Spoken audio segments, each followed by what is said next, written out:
Ce qu'a dit Medvedev, vous pouvez le lire. Il parle de nucléaire et quand on parle de nucléaire, il faut que nous soyons prêts et nous le sommes. Voilà, donc c'est ce qu'il dit. Il répond à Medvedev directement. Nous sommes prêts. Bruno Combi, merci d'être avec nous, grand spécialiste de toutes ces questions nucléaires. Alors, on a dit beaucoup de choses depuis le début de cette émission. On n'a notamment pas compris pourquoi il répondait directement à Medvedev. Bon, on n'aura sans doute pas la réponse à part le fait qu'il était vexé de l'attitude de Poutine. Moi, je voudrais vous poser une question très, finalement, organisationnelle et très technique. Au moment où, 19h heure française, on reçoit ce message de Donald Trump, tous les pays de l'OTAN se parlent, se réunissent, enfin, pas se réunissent entre eux, mais je veux dire, on a des états-majors qui se réunissent. Il a mis un peu la panique quand même, Donald Trump, non ? Oui, c'est Medvedev qui a commencé par mettre la panique. Et Donald Trump, tout à l'heure, dans un autre extrait de son intervention, a parfaitement précisé la motivation du message qu'il a envoyé, puisqu'il a dit, alors je cite en anglais et ensuite je vous traduis, « Threat was made by former president of Russia, which was not appropriate ». Donc une menace a été faite par l'ancien président de la Fédération de Russie, ce qui n'était pas approprié. Et c'est donc ainsi qu'il explique sa réaction, son tweet de social qui consiste à ordonner à 2 sous-marins nucléaires américains de se rapprocher de la zone russe. C'est ce qu'on appelle du signalement stratégique en termes de dissuasion. L'Amérique a été humiliée ou en tout cas provoquée par un ancien président russe, donc il se doit de réagir et il réagit en envoyant 2 sous-marins nucléaires sur place. Alors il ne précise pas si ce sont des sous-marins nucléaires d'attaque ou des sous-marins nucléaires lanceurs d'engins.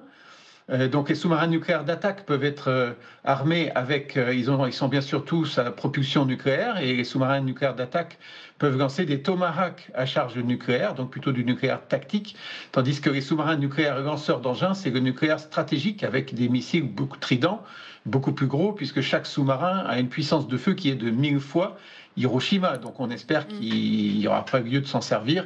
En l'occurrence, je ne suis pas extrêmement inquiet. On n'est pas du tout au niveau de stress ou de tension de la baie des Cochons en 1963. Oui, parce que ce que vous expliquez aussi, c'est qu'il y a des niveaux d'alerte qui sont relevés au fur et à mesure potentiellement, notamment sur les silos qui sont les endroits où sont stockés les missiles, enfin les ogives nucléaires. On n'en est pas du tout là. Pas du tout, et peut-être qu'on ne bougera pas du tout de ce premier barreau de l'échelle, mais il a quand même utilisé une cartouche qui, même si elle n'a aucune valeur militaire pour le moment, d'un point de vue diplomatique, une cartouche qui va peut-être regretter d'avoir utilisé aussi rapidement et de cette façon-là, non ? Non, je ne pense pas.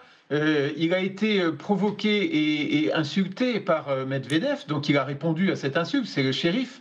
Quand vous êtes un commandant de police ou un shérif dans une ville américaine, vous ne vous laissez pas insulter sans remettre à sa place celui qui vous a parlé comme ça. Donc c'est ce qu'il fait en répondant. En même temps, il y a du flou stratégique puisque l'attaque porte sur la dissuasion. Donc il répond sur la dissuasion mais en restant flou sur la position des sous-marins. Il rappelle juste qu'il a lui aussi une force d'attaque avec des sous-marins nucléaires qui peuvent lancer des gros missiles. Donc c'est relativement normal quand on le menace avec un pistolet, il répond en disant j'en ai un gros aussi de mon côté. Donc je pense que ça n'ira pas très loin personnellement, mais que l'Amérique se devait de répondre à un coup de gueule de Medvedev. Alors on ne sait pas si Medvedev s'exprimait de sa propre initiative ou s'il était en service commandé de Poutine. Ça, c'est pas extrêmement clair, mais quand même, Medvedev, il parlait du dead man switch, c'est-à-dire ce qu'on appelle la main morte en français. Ça sous-entend qu'il y aurait eu une grosse frappe américaine en premier tir et la dead man switch, c'est ce qui va répondre automatiquement, même si le président Poutine et tout l'état-major russe étaient morts. Donc c'est quand même une menace assez importante. Il fait état d'une envie américaine de détruire la Russie. Donc c'est assez logique quand même que Trump réagisse pour montrer que ce n'est pas le cas, que tout va bien et que si jamais c'était sérieux, il a des mesures qui lui permettent lui aussi de répondre. Et qui réagissent en précisant bien à nouveau ce qu'on vient d'entendre, c'est du défensif, il est question de défendre notre nation.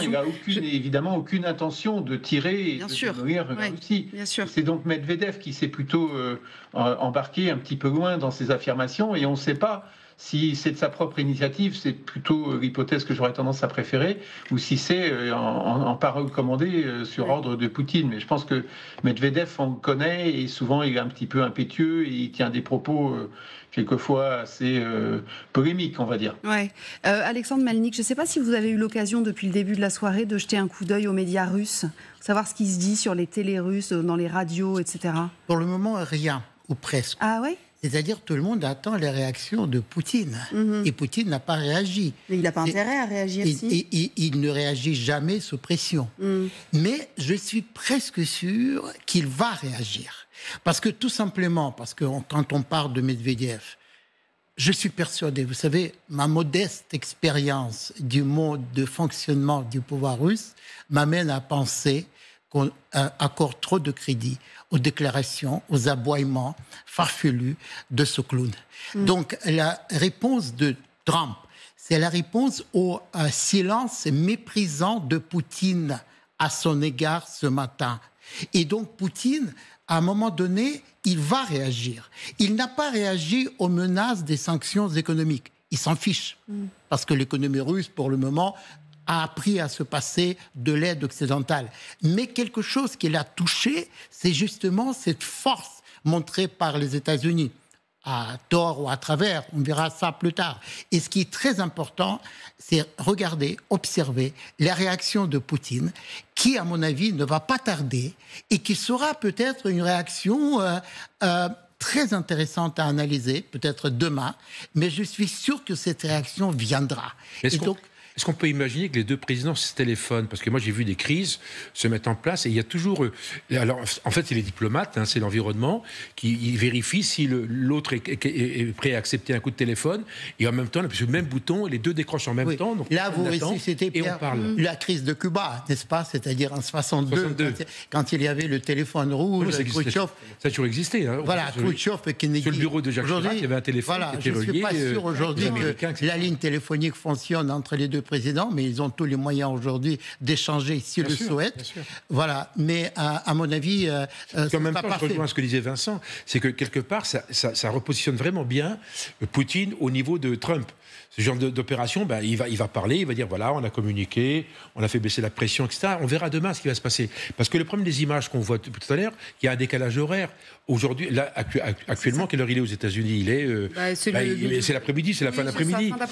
Alors qu'en Russie, là, ils dorment depuis un moment. Donc on verra demain quels sont les... C'est ça, Bruno Combi, c'est demain que ce sera intéressant à suivre aussi, peut-être, éventuellement, on verra. Effectivement, si Poutine veut et doit réagir, ce qui n'est pas certain, il le fera probablement demain. Mais Trump a réagi à Medvedev, qui n'est qu'un ancien président. Il n'était pas obligé de réagir, Trump. Mais comme quand même, c'est l'ancien président de la Fédération de Russie et qu'il sous-entendait que les États-Unis voudraient peut-être attaquer la Russie, puisque la Dead Man Switch, ça sous-entend qu'il y aurait une première attaque des Américains. Alors les Américains n'ont aucune envie d'attaquer. Il fallait qu'ils mettent au moins ce point-là au clair. Donc c'est ce qu'a fait Donald Trump, tout en rappelant qu'au cas où, ils ont une grosse armée nucléaire.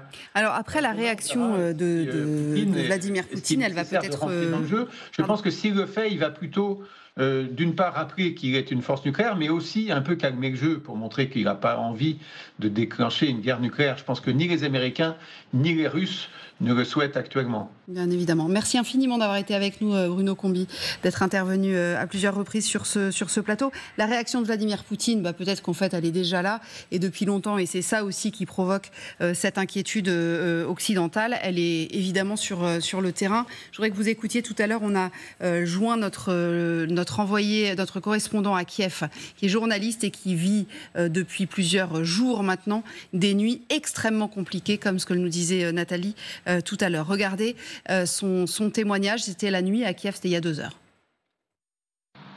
Et quelques amis et contacts ukrainiens avec lesquels je me suis entretenu à ce sujet, la plupart appellent à la patience et rappellent qu'entre ce que dit le président Donald Trump et ses actions, il y a souvent un gouffre.